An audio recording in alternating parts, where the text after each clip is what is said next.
How has Christianity impacted government? Did you know that it's because of Christianity, the government is more representative and people are more free? That came with Jesus Christ and the scriptures. As a matter of fact, check it out. Be sure to subscribe and press alert to get new notifications of new success secrets made available on VFN TV. When you think about slavery, that's the government mountain. You know, government makes laws that says that you're free or you're not free. You know, in America is a government by the people and for the people, and because of that, we were able to move to a place of freedom, but that came through Christianity. As a matter of fact, take a look. Christians were the first people in history to systematically fight against slavery. Slavery in the West was abolished largely because of the efforts of Christians like William Wilberforce in England and the abolitionists in America, most of whom were Christian ministers. These followers of Jesus reasoned that since we are all created equal in the eyes of God, no one has the right to rule another without their consent.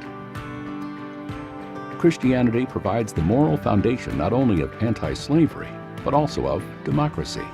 That's so important because somebody says, you know, well, there was Christians around. Well, there's people who claim to be Christians, but once you live by the scriptures, that's right. The scripture says that we're all created by God in the image of God, that all of us will stand before God, all the nation, every tribe, every tongue. So what happens is the more you go out and witness and you share the gospel with people and they take the Lord into their heart and begin to live by scripture, people get free from slavery. That's right. As a matter of fact, today in the world, there's the largest number of slaves that's taking place right today. So if we care about slavery, the answer to it is not making more laws in regards to man's laws. We've got to begin to preach the gospel and tell people about Jesus, Christianity, Christ's followers, and all of a sudden people start realizing you shouldn't enslave your brother.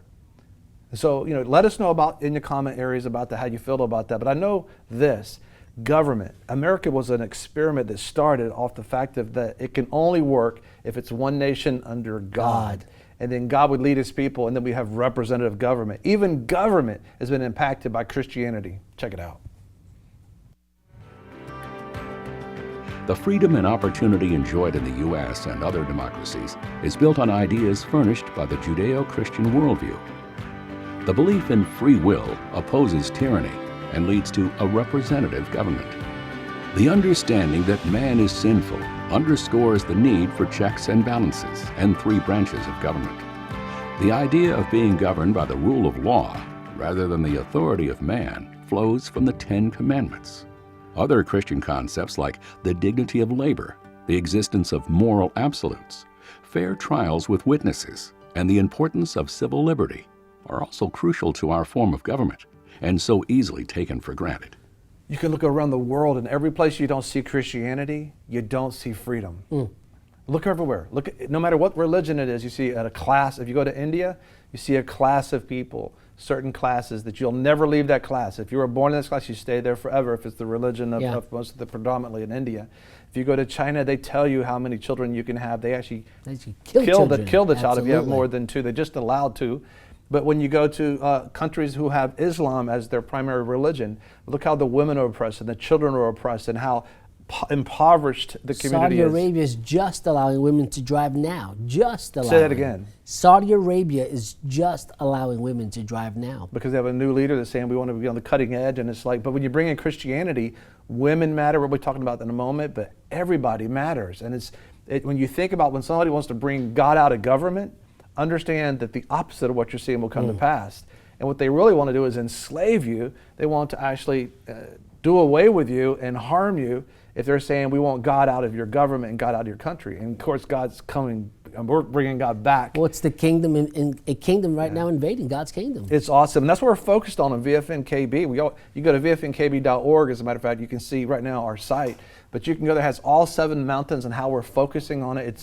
It's vfnkb.com, vfnkb.com, and you're seeing how we impact the mountains and what we're doing right there. And of course, one of the mountains we focus on that I've already talked about is the media mountain, where we have a international media program reaching 196 countries and 7 territories. Listen, if you want to be a part of an awesome movement, join the tribe, VFNKB. Go to vfnkb.com, and click on Give, and you can connect to the trial, all the details there. Be sure to subscribe and press alert to get new notifications of new success secrets made available on VFN TV. A lot of people want to abide with the Lord. but they just don't have a plan to do it. You can request that plan today at iabide.org.